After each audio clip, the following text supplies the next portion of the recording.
할머니 도대체 언제가? 그날 밤 10시였다. 나는 작은 방에서 뜨개질을 하고 있었다. 평범한 밤이었다. 아니, 그렇게 보였다. 뜨개질은 남편이 살아있을 때부터 하던 습관이었다. 손을 움직이면 마음이 편안해졌다. 실이 엉키고 풀리는 걸 보면 인생 같다는 생각을 했다. 할머니 도대체 언제가? 바늘이 멈췄다. 손자의 목소리였다. 12살 민수. 귀를 세웠다. 거실 쪽에서 들려오는 소리. 심장이 쿵 소리를 내며 가라앉았다. 민수야, 그런 말 함부로 하지 마. 아들의 목소리는 낮았지만 단호하지 않았다. 꾸짖는 게 아니었다. 그저 조용히 하라는 뜻이었다. 진짜 화가 났다면 목소리가 달랐을 것이다. 나는 실을 내려놓고 문 쪽으로 몸을 기울였다. 심장이 두근거렸다. 숨소리까지 조심했다. 여보, 이제 슬슬 정리할 때 됐지. 우리도 애들 방 만들어야 하잖아. 며느리 수진의 목소리였다. 차분했다. 마치 저녁 메뉴를 정하듯 담담했다.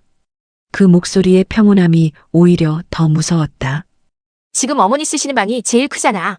햇빛도 잘 들고. 민수 중학생 되면 자기 방 필요한데 책상도 크게 놓아야 하고 책장도 있어야 하고. 그래도 아들의 목소리가 약했다.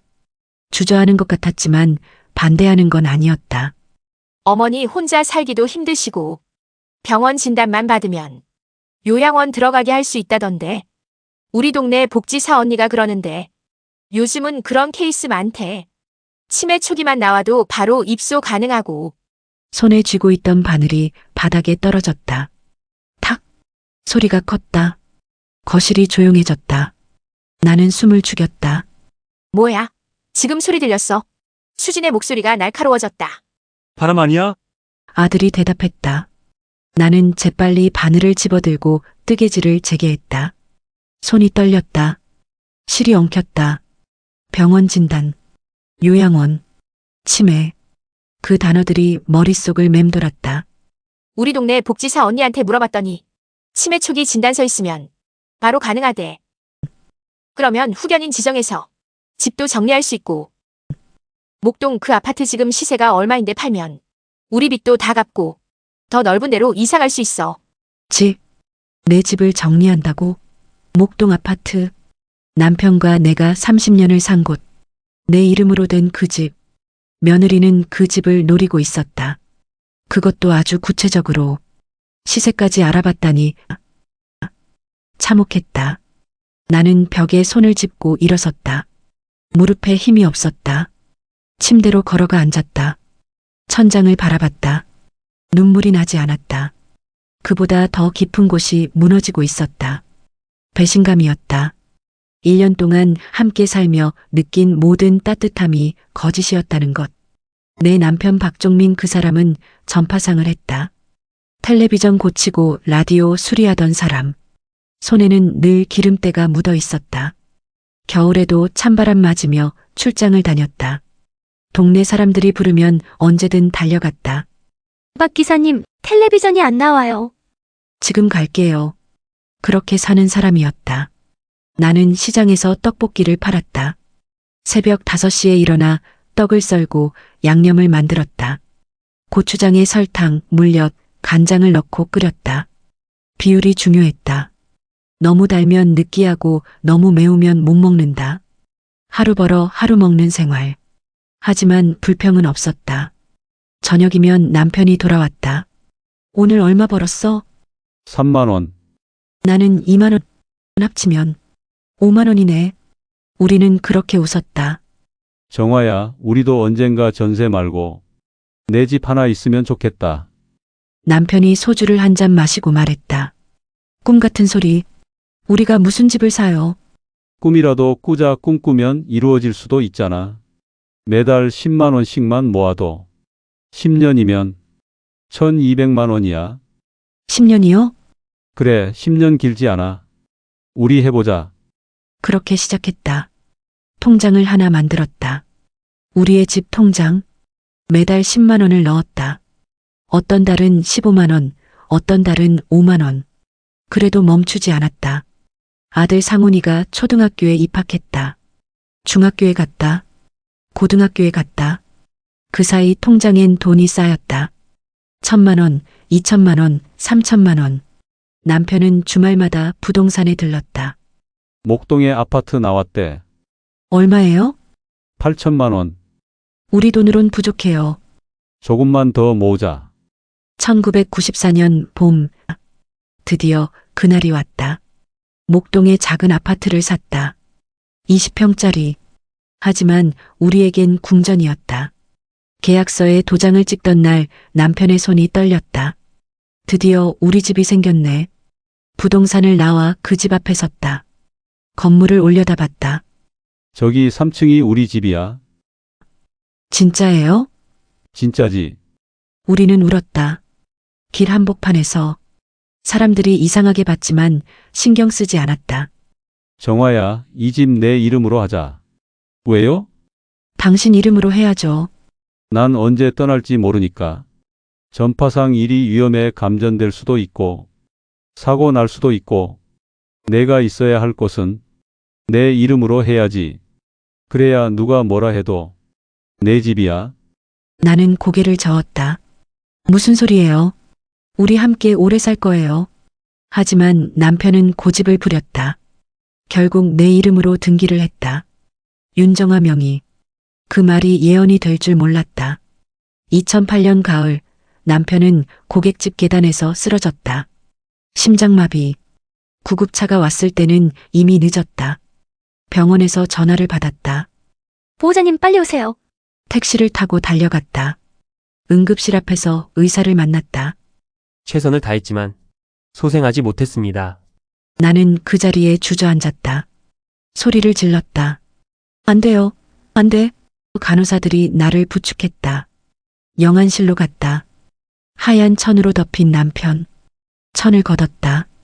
그 얼굴 평온했다. 마치 잠든 것 같았다. 나는 그 손을 잡았다. 차가웠다. 여보, 왜 혼자 가셨어요? 나도 데려가요. 나 혼자 어떻게 살아요? 하지만 대답은 없었다. 장례를 치렀다. 3일장. 사람들이 왔다 갔다. 고인의 명복을 빕니다. 그 말들이 귀에 들어오지 않았다. 장례식이 끝나고 집에 돌아왔다. 목동 아파트. 문을 열었다. 텅 비어 있었다. 남편의 공구 상자가 현관에 그대로 있었다. 드라이버, 팬츠, 니퍼. 나는 그것들을 하나하나 만지며 울었다. 옷장을 열었다. 남편의 옷들.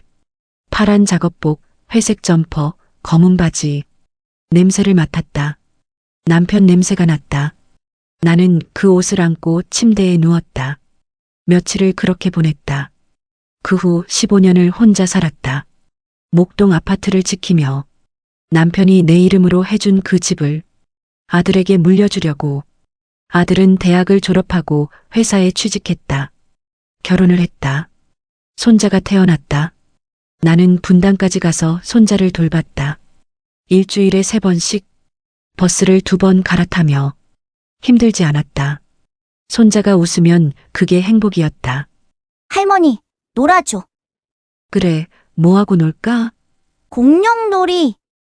나는 바닥에 엎드려 공룡 흉내를 냈다. 무릎이 아팠지만 참았다. 민수의 웃음소리가 좋았다. 며느리 수지는 처음엔 고마워했다. 어머니, 정말 감사해요. 어머니 아니었으면 어쩔 뻔했어요. 괜찮아. 내 손자인데. 어린이집 대기가 1년이래요. 그때까지만 부탁드려도 될까요? 물론이지. 하지만 1년이 지나도 민수는 어린이집에 가지 않았다. 어머니 죄송한데 조금만 더 부탁드려도 될까요? 민수가 어린이집을 너무 싫어해서. 그래, 알았어. 나는 계속 다녔다. 민수가 5살이 될 때까지. 그리고 작년 봄 수진이 제안했다. 어머니, 저희랑 같이 사시는 게 어때요? 나는 놀랐다. 갑자기 혼자 계시다 넘어지시면 어떡해요? 요즘 뉴스 보니까 독거노인 사고 많이 나오던데 밤에 쓰러지시면 누가 알아요? 걱정돼서요. 며칠 뒤 아들이 직접 왔다. 목동 집으로. 오랜만에 보는 아들이었다. 살이 쪘다. 머리에 흰머리가 보였다. 엄마, 우리랑 같이 살아요. 너희 집 좁지 않아? 그래서 말인데요. 엄마, 민수도 이제 커가서 서울에 있는 게 좋을 것 같아요. 요즘 아이들 배워야 할 게 많잖아요. 그래서 엄마 집에서 같이 사는 거 어때요? 엄마 혼자 계시는 게 나도 불안하고 일석이조 아니에요? 나도 불안하고. 아들의 눈빛이 진지했다. 나를 걱정하는 것 같았다. 나는 결국 고개를 끄덕였다. 그래, 그렇게 해. 아들네가 한 달 뒤에 이사를 왔다. 나는 큰 방을 내어주고 우리 남편이 가장 좋아하던 방으로 옮겼다. 3평쯤 되는 방. 침대 하나, 옷장 하나 놓으니 꽉 찼다. 하지만 괜찮았다. 가족과 함께 사는데 뭐가 중요한가. 처음 며칠은 정말 좋았다. 수지는 아침마다 노크했다. 어머니 일어나셨어요? 응, 아침 드세요. 미역국 끓였어요. 밥상을 차려줬다. 미역국, 김치, 계란말이. 맛있었다. 수진아, 고맙다. 별 말씀을요. 많이 드세요. 저녁엔 같이 TV를 봤다. 드라마를 봤다. 수진이 설명해줬다. 저 사람이 악역이에요. 나쁜 사람. 그래, 네, 나중에 망해요. 나는 웃었다. 이런 게 가족이구나. 민수는 학교 숙제를 보여줬다. 할머니, 이거 맞게 한 거야? 수학 문제였다. 나는 잘 몰랐다. 선생님한테 물어봐. 할머니는 모르시는구나. 미안해. 괜찮아. 민수가 웃었다. 순한 아이 같았다. 주말엔 그림을 그렸다. 할머니, 우리 가족 그렸어. 그림을 보여줬다. 아빠, 엄마, 민수, 그리고 할머니. 나는 감동했다. 예쁘다. 할머니 방에 붙여도 돼? 응, 민수가 직접 벽에 붙여줬다. 우리 가족. 그 제목이 좋았다. 나도 가족이구나. 처음 한 달은 그렇게 행복했다. 하지만 서서히 분위기가 달라지기 시작했다. 어느 날 아침 식탁에 내 밥이 없었다. 어머니 아직 안 일어나셨나 봐. 수진이 말했다. 하지만 나는 이미 일어나 있었다. 세수를 하고 있었다. 나와서 말했다. 나 일어났어. 아, 그러세요? 그럼 어머니 밥 차려드릴게요. 괜찮아. 내가 할게. 아니에요. 제가 할게요. 하지만 수진의 얼굴이 굳어 있었다. 귀찮다는 표정. 나는 눈치를 챘다.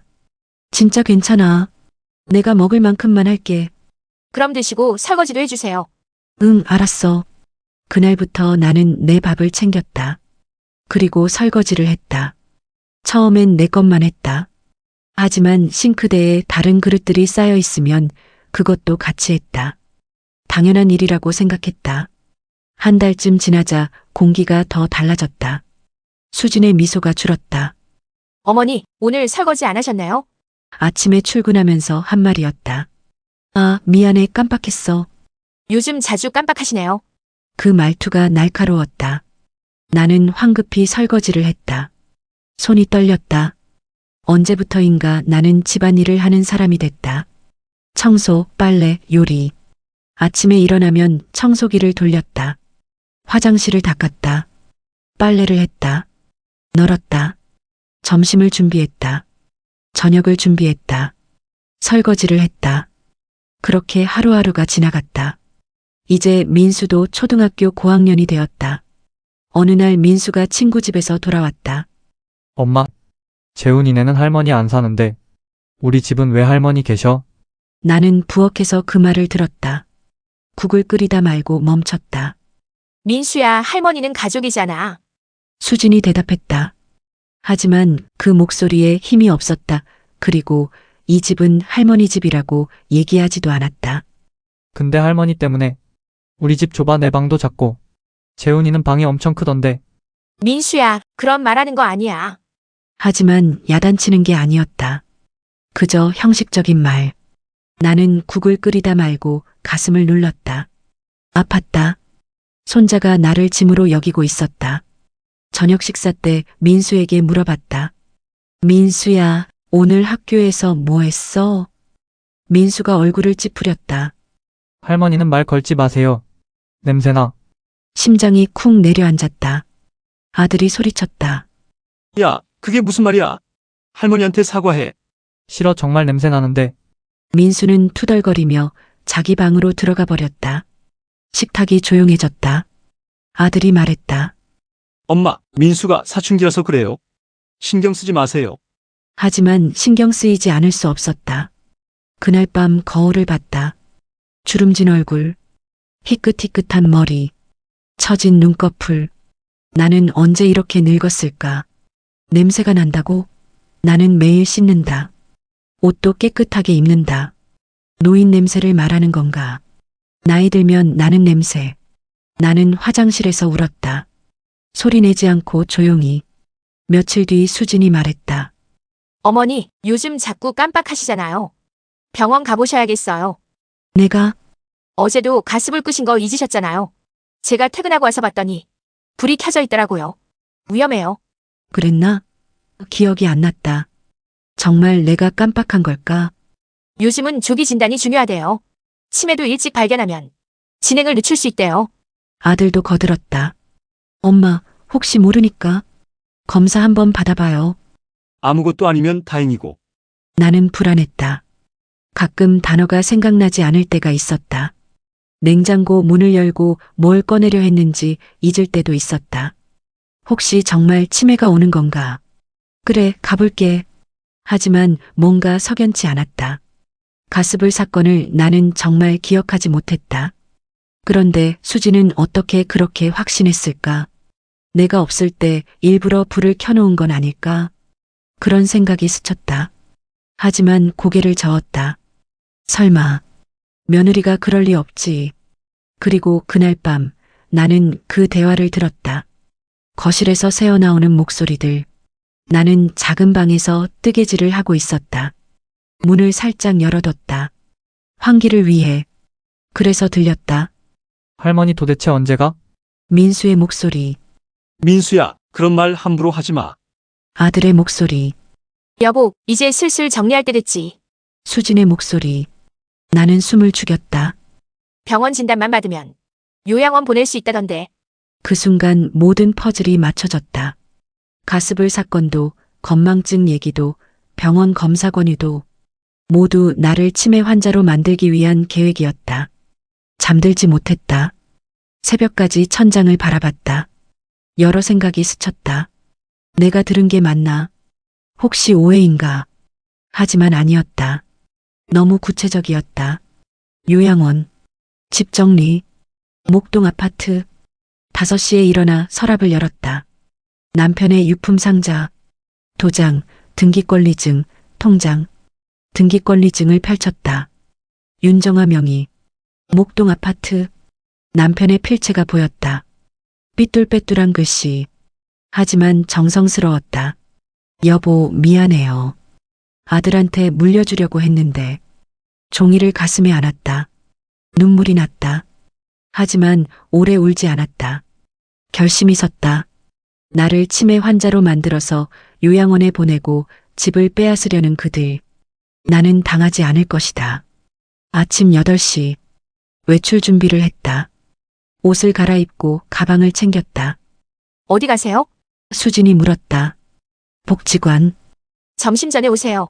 다음 주 금요일 병원 예약했으니까 잊지 마시고요. 응. 현관문을 나섰다. 엘리베이터를 탔다. 1층에 내려 밖으로 나갔다. 햇살이 따가웠다. 복지관이 아니라 은행으로 향했다. 버스를 탔다. 목동까지 가는 버스. 1년 만에 가는 목동이었다. 은행 창구. 번호표를 뽑고 기다렸다. 손이 떨렸다. 내가 지금 뭘 하려는 건가? 남은 인생을 바꾸려는 건가? 그래. 내 인생이니까 내가 바꾸는 거야. 어떻게 오셨어요? 창구 직원이 물었다. 젊은 여자였다. 통장 정리하려고요. 여러 개 있는 걸 하나로 합치고 싶어서요. 신분증 주세요. 주민등록증을 건넸다. 직원이 컴퓨터를 두드렸다. 윤정아 고객님, 예금 통장 3개, 적금 통장 2개 있으시네요. 모두 해지하시고 하나로 통합하시겠어요? 네, 확인해보니 총액이 3억 2천만 원이네요. 정말 하나로 합치시겠어요? 네. 절차는 생각보다 간단했다. 30분 후 모든 돈이 하나로 모였다. 3억 2천만 원. 남편과 내가 평생 모은 돈. 남편 사망보험금, 국민연금을 모은 금액, 통장을 받아들었다. 무거웠다. 이게 내 인생의 무게구나. 통장을 가방 깊숙이 넣었다. 심장이 빨리 뛰었다. 이제 시작이야. 은행을 나와 다음 목적지로 향했다. 병원. 며느리가 예약한 병원이 아니었다. 인터넷으로 내가 알아본 병원이었다. 어떻게 오셨어요? 치매 검사 받으려고요. 제 의지로요. 접수 직원이 고개를 끄덕였다. 신경과 접수하시면 됩니다. 대기 시간이 좀 있어요. 괜찮아요. 대기실에 앉았다. 노인들이 많았다. 모두 나처럼 검사를 받으러 온 사람들. 1시간을 기다렸다. 윤정아님, 진료실로 들어오세요. 진료실에 들어갔다. 의사는 50대 여성이었다. 친절해 보였다. 어르신 어떤 증상이 있으세요? 증상은 없어요. 확인하러 왔어요.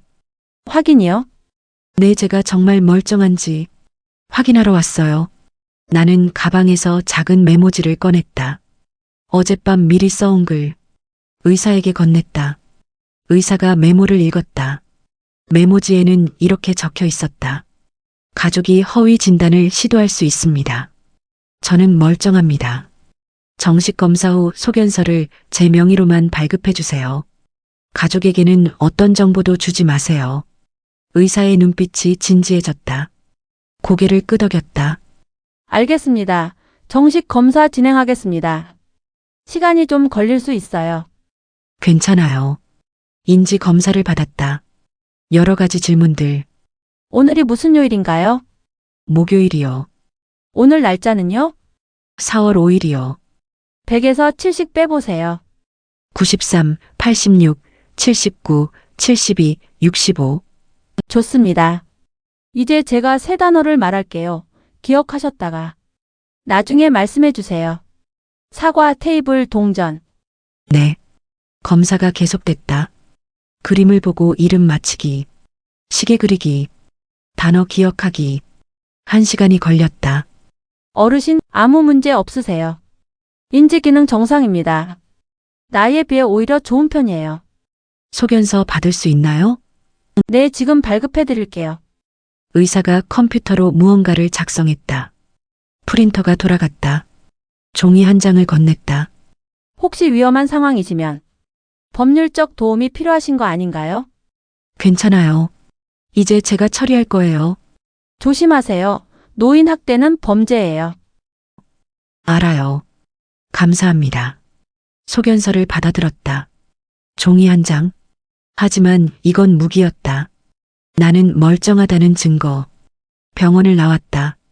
햇살이 눈부셨다. 다음 목적지. 부동산 중개소. 목동. 30년 단골 중개소. 버스를 타고 갔다. 목동역에서 내렸다. 익숙한 거리. 슈퍼마켓, 빵집, 약국. 모두 그대로였다. 하지만 나는 달라졌다. 부동산 중개소 문을 열었다. 어머니, 웬일이세요? 사장님이 반가워했다. 60대 남자. 30년 전 우리 집을 중개해준 사람. 우리 집이요. 매물로 내놓고 싶어요. 목동 아파트요? 갑자기 왜요? 이사 가려고요. 시골로. 아드님은 아세요? 잠시 멈췄다. 그리고 천천히 말했다. 곧 알게 될 거예요. 보름 안에 매각됐으면 좋겠어요. 목동 이 평수는 금방 나갈 겁니다. 지금 시세가 21억인데 20억에 내놓으면 일주일 안에 계약될 거예요. 그렇게 해주세요. 어머니, 진짜 괜찮으세요? 이 집 30년 사셨잖아요. 중개인의 얼굴을 똑바로 봤다. 제 집이니까 제가 결정하는 거예요. 알겠습니다. 서류 준비해서 연락드릴게요. 매물 등록 서류에 도장을 찍었다. 손이 떨리지 않았다. 단호했다. 30년 산 집. 남편과의 추억이 가득한 집. 하지만 이제 보낼 때가 됐다. 집을 나오며 휴대폰을 봤다. 수진에게서 부재중 전화가 3통 있었다. 문자도 와 있었다. 어머니 어디세요? 점심시간 지났어요. 문자를 보냈다. 친구 만나고 저녁에 들어갈게. 수진의 답장이 바로 왔다. 병원 예약 잊지 마세요. 다음 주 금요일이에요. 나는 답장하지 않았다. 대신 춘천행 버스 시간표를 검색했다. 이틀 뒤 연락이 왔다. 어머니, 계약자 나왔어요. 20억에 즉시 계약하겠대요. 좋아요. 잔금은 2주 후에요. 4월 14일. 진행하세요. 전화를 끊고 달력을 봤다. 4월 14일. 금요일. 수진이 가족이 해외로 여행 가는 날도 금요일이었다. 우연이었다. 하지만 완벽한 우연. 운명이 내 편이구나. 며칠 뒤 수진이 캐리어를 꺼냈다. 어머니, 저희 금요일부터 열흘간 보라카이에 가요. 그이 회사 포상 여행이래요. 그래, 잘 다녀와. 혼자 계실 수 있죠? 금요일 오전에 병원 먼저 다녀오시고요. 택시비 드릴게요. 저희는 아침 일찍 나가요. 응, 알았어. 수진이 웃었다. 계산이 다 끝난 얼굴이었다. 하지만 나도 계산이 끝났다. 4월 13일 목요일 밤. 짐을 쌌다. 조용히. 큰 캐리어 하나, 박스 3개. 옷, 남편 사진, 통장, 도장, 소견서. 꼭 필요한 것들만. 나머지는 두고 갈 것들. 새벽 2시까지 정리했다. 남편 사진을 마지막으로 넣었다. 결혼 사진 속 남편이 웃고 있었다. 여보, 나 이제 떠나요. 쫓겨나는 게 아니라 내가 선택하는 거예요. 당신이 내 이름으로 해준 집 지키지 못해서 미안해요. 하지만 나를 지키는 데 쓸게요. 4월 14일 금요일 아침 6시에 일어났다. 세수를 하고 옷을 갈아입었다. 단정하게 거울을 봤다. 73의 여자. 주름진 얼굴. 하지만 눈빛은 단호했다. 7시. 부엌에서 소리가 들렸다. 수진이 일어났다. 아들도 일어났다. 민수도 일어났다. 짐을 챙기는 소리. 어머니, 일어나셨어요? 수진이 내 방 문을 두드렸다. 응, 저희 지금 나가요. 병원 잊지 마시고. 그래, 잘 다녀와. 수진이 현관에서 신발을 신었다. 어머니, 저희 10시 비행기예요. 병원 11시 예약이니까. 택시 타고 가세요. 영수증 챙겨오시면 드릴게요. 그래, 엄마 잘 계세요. 아들이 인사했다. 가방을 들었다. 민수는 인사도 없이 나갔다. 이어폰을 끼고 게임을 하며. 문이 닫혔다. 나는 창문으로 그들을 봤다. 엘리베이터를 탔다. 1층으로 내려갔다. 주차장으로 갔다. 차에 탔다. 아들이 운전석에 앉았다. 출발했다. 아파트 단지를 빠져나갔다. 시야에서 사라졌다. 시계를 봤다. 10시 5분. 움직일 시간. 전화를 걸었다. 이삿짐 센터죠? 10시 30분에 온다고 하셨죠? 네, 출발했습니다. 10분 후 도착합니다. 짐을 현관으로 옮겼다. 캐리어, 박스 3개, 가방. 무겁지 않았다. 인생의 무게가 이것밖에 안 되는구나. 초인종이 울렸다. 이삿짐 센터입니다. 들어오세요. 2명의 기사가 들어왔다. 춘천 가신다고요? 짐이 많지 않네요. 필요한 것만 가져가요. 어르신 혼자 사세요? 네, 자식분들은요? 이제 따로 살 거예요. 기사들이 더 묻지 않았다. 짐을 트럭에 실었다. 나는 집안을 한 바퀴 돌았다. 30년을 살았던 곳. 내 방에 들어갔다. 빈 방. 민수가 그린 그림이 벽에 붙어 있었다. 우리 가족. 나는 그걸 떼어 구겼다. 쓰레기통에 넣었다. 난 여기 가족이 아니었어. 현관문을 닫았다. 열쇠는 우편함에 넣었다. 작은 쪽지를 함께 넣었다. 나는 내 길을 간다. 찾지 마라. 그리고 일주일 안에 너희가 살 집 구해라. 트럭에 탔다. 조수석. 기사가 시동을 걸었다. 출발할게요. 네. 트럭이 움직였다. 봄이었다. 실록이 푸르렀다. 꽃들이 피어 있었다. 개나리, 진달래, 벚꽃. 아름다웠다. 어머니, 춘천 처음 가세요? 아니요. 옛날에 남편이랑 여행 갔었어요. 좋은 곳이에요. 조용하고 공기 좋고. 그래서 가는 거예요. 기사가 라디오를 켰다. 음악이 흘러나왔다. 트로트. 남편이 좋아하던 노래.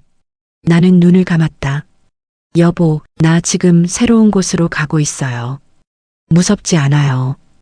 오히려 설레요. 2시간이 걸렸다.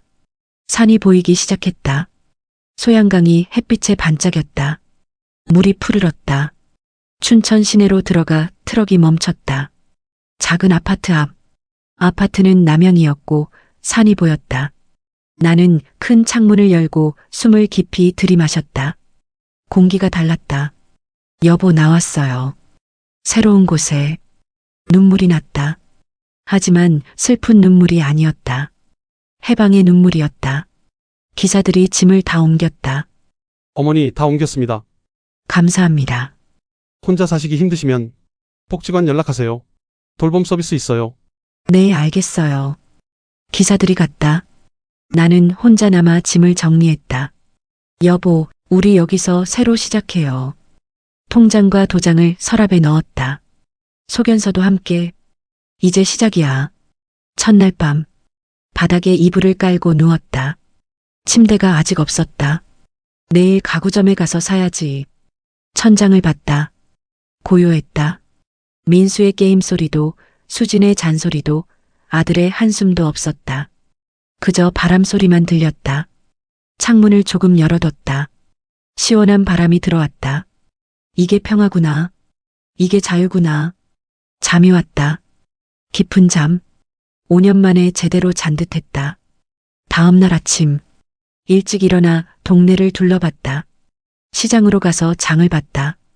감자, 시금치, 된장, 쌀, 기본적인 것들. 떡도 2개 샀다. 인절미와 쑥떡.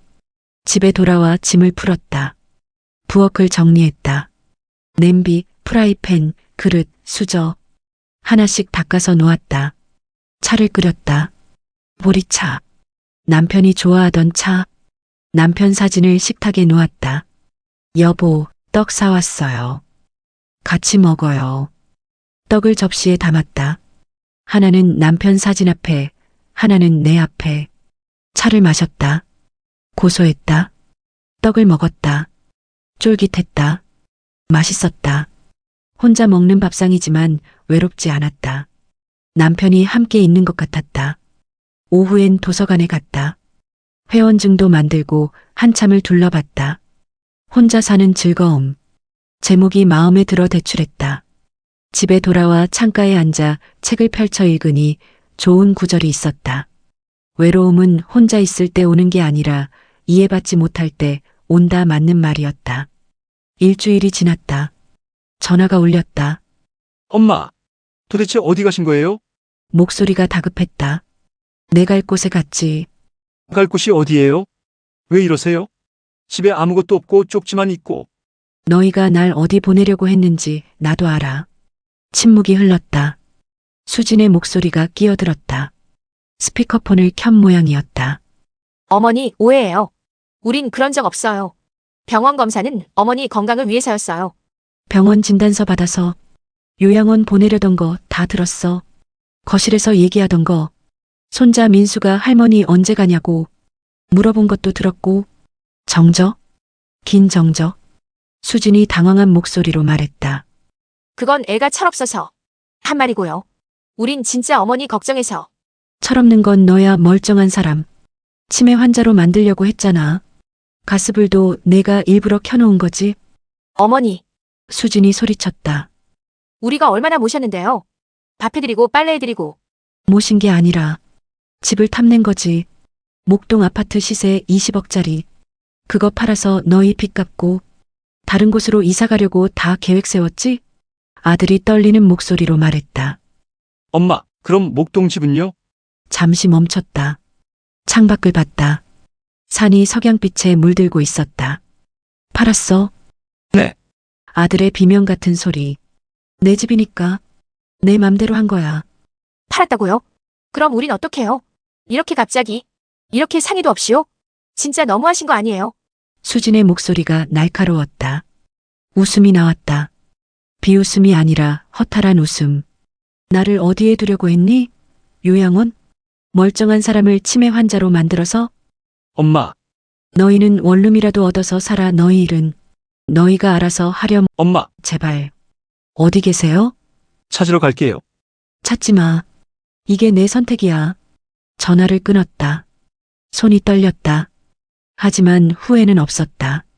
가슴이 시원했다. 해야 할 말을 했다. 며칠 뒤 병원에서 전화가 왔다. 윤정아님, 예약하신 날 안 오셨는데 괜찮으세요? 네, 이사했어요. 아, 그러셨구나. 치매 검사 받으실 생각은요? 다른 병원에서 이미 받았어요. 정상이라고 나왔어요. 소견서도 받았고요. 다행이네요. 건강하세요. 전화를 끊으며 생각했다. 수진이 예약한 그 병원. 거긴 내가 가지 않아서 다행이었다. 혹시 수진이 미리 의사랑 짜고 허위 진단을 하려고 했던 건 아닐까? 알 수 없는 일이지만 의심은 갔다. 5월이 왔다. 춘천의 봄은 서울보다 늦지만 더 진했다. 꽃들이 만발했다. 라일락, 장미, 철쭉. 향기가 좋았다.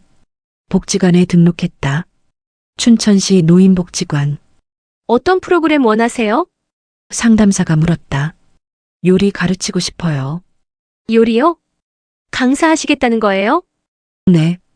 혼자 사는 분들한테 맛있게 먹는 법 가르치고 싶어요. 좋은 생각이에요. 자격증 있으세요? 아니요. 근데 30년 떡볶이 장사했어요. 요리는 자신 있어요. 상담사가 웃었다. 한번 해보시죠. 시범 수업 해보시고. 반응 좋으면 정식 강좌로 열게요. 혼자 사는 밥, 맛있게 먹는 법. 강좌 제목을 그렇게 정했다. 시범 수업 날. 10명이 왔다. 모두 혼자 사는 노인들이었다. 안녕하세요. 저는 윤정아입니다. 오늘은 된장찌개 끓여볼게요. 육수가 중요해요. 이게 추억 한 숟갈이에요. 추억 한 숟갈이요? 한 할머니가 물었다.